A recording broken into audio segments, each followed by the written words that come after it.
तो भारत में दो बहुत बड़े नेशनल हॉलिडेज हैं, है ना? एक 15 अगस्त और दूसरा 26 जनवरी। पर एक मिनट, अगर आज़ादी 15 अगस्त को मिली तो फिर ये 26 जनवरी को इतना बड़ा सेलिब्रेशन क्यों होता है? चलिए इसी सवाल का जवाब ढूंढते हैं। तो सवाल सीधा सा है। हम सब जानते हैं 15 अगस्त 1947 को भारत आज़ाद हुआ। तो फिर 26 जनवरी को एक और नेशनल हॉलिडे की क्या जरूरत पड़ गई? ये सवाल मुझे लगता है हम सबके मन में कभी ना कभी तो आता ही है। और इसका जवाब इस एक चीज में छिपा है। 26 जनवरी वो तारीख है जब भारत ने अपनी अल्टीमेट रूल बुक यानी अपना संविधान लागू किया। और ये सिर्फ कोई नियमों की किताब नहीं थी, नहीं, ये एक नए देश की आत्मा थी, उसकी नींव थी। तो फिर इन दोनों तारीखों में असल में फर्क क्या है? स्वतंत्रता दिवस और गणतंत्र दिवस। चलिए इस कहानी को जरा और गहराई से समझते हैं। देखिए, ये दोनों ही दिन भारत की कहानी में बहुत बड़े माइलस्टोन्स हैं। 15 अगस्त को हमें आज़ादी तो मिल गई, पर टेक्निकली हम एक डोमिनियन थे। इसका मतलब हमारा हेड ऑफ स्टेट अभी भी ब्रिटिश क्राउन ही था। लेकिन 26 जनवरी को हम बने एक सॉवरेन रिपब्लिक, मतलब पूरी तरह से अपने मालिक। तो ये डोमिनियन से रिपब्लिक बनने का सफर, इसका मतलब क्या था? तो चलिए इस बदलाव को ही समझते हैं। एक डोमिनियन से रिपब्लिक बनना, ये सिर्फ नाम बदलना नहीं था। ये तो पावर सेंटर को सीधा लंदन से दिल्ली शिफ्ट करने जैसा था। और ये फर्क बहुत बड़ा था। सोचिए, 26 जनवरी 1950 से पहले हमारा हेड ऑफ स्टेट था ब्रिटिश मोनार्क और देश चल रहा था अंग्रेजों के बनाए कानून गवर्नमेंट ऑफ इंडिया एक्ट 1935 पर 26 जनवरी 1950 के बाद पिक्चर पूरी तरह बदल गई। हमारा अपना हेड ऑफ स्टेट हुआ भारत का चुना हुआ राष्ट्रपति और हमारा अपना कानून, भारत का संविधान। तो रिपब्लिक यानी गणराज्य का मतलब यही है। सीधी सी बात है, पावर किसी राजा या रानी के पास नहीं, बल्कि सीधे देश की जनता के हाथों में है। हम अपने नेता खुद चुनते हैं। डेमोक्रेसी का असली मतलब यही तो है। और इस पूरे ट्रांसफॉर्मेशन के सेंटर में था एक डॉक्यूमेंट, हमारा संविधान।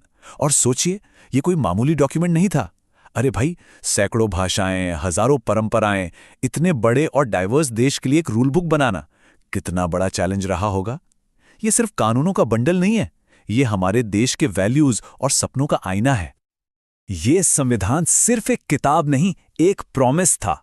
न्याय का प्रॉमिस, बराबरी का प्रॉमिस और सबसे बढ़कर अपने देश पर खुद राज करने का प्रॉमिस। इसी ने हर भारतीय को वो फंडामेंटल राइट्स दिए, वो मौलिक अधिकार दिए जिन्हें कोई छीन नहीं सकता, ताकि हर कोई इज्जत और सम्मान के साथ जी सके। अच्छा, यहाँ एक और इंटरेस्टिंग सवाल है। हमारा संविधान वो तो नवंबर 1949 में ही बनकर तैयार हो गया था, तो फिर इसे लागू करने के लिए 2 महीने का इंतजार क्यों किया गया? 26 जनवरी की तारीख में ऐसा क्या खास था? इस तारीख का राज इन 2 शब्दों में छिपा है। पूर्ण स्वराज, मतलब कंप्लीट इंडिपेंडेंस, पूरी आज़ादी। और ये सिर्फ एक नारा नहीं था, नहीं, ये ब्रिटिश राज को खुली चुनौती थी। एक ऐलान था कि अब हमें आधी अधूरी नहीं, पूरी आज़ादी चाहिए। और ये रही पूरी कहानी। देखिए, हुआ ये कि 1930 में ठीक इसी दिन 26 जनवरी को इंडियन नेशनल कांग्रेस ने पूर्ण स्वराज को अपना लक्ष्य घोषित किया था। तो जब 1950 में संविधान लागू करने की बारी आई, तो हमारे नेताओं ने सोचा कि उस ऐतिहासिक दिन को सम्मान देने के लिए इससे बेहतर तारीख और क्या हो सकती है। तो ये एक तरह से उस 20 साल पुराने वादे को पूरा करना था। तो फिर आज के ज़माने में इस दिन की क्या अहमियत है? ये सिर्फ एक छुट्टी या टीवी पर परेड देखने का दिन तो नहीं है ना? है ना? नहीं, इसकी जड़ें बहुत बहुत गहरी हैं।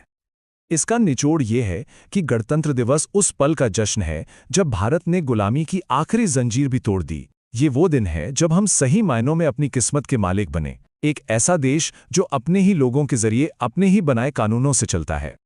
तो ये दिन सिंबल है कंप्लीट डेमोक्रेसी का, लोगों की पावर का, एक सॉवरेन देश का।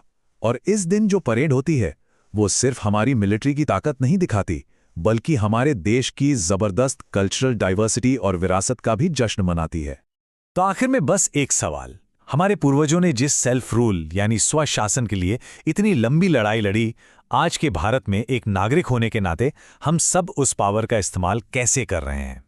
ये एक ऐसा सवाल है जो शायद हर गणतंत्र दिवस पर हम सबको खुद से पूछना चाहिए।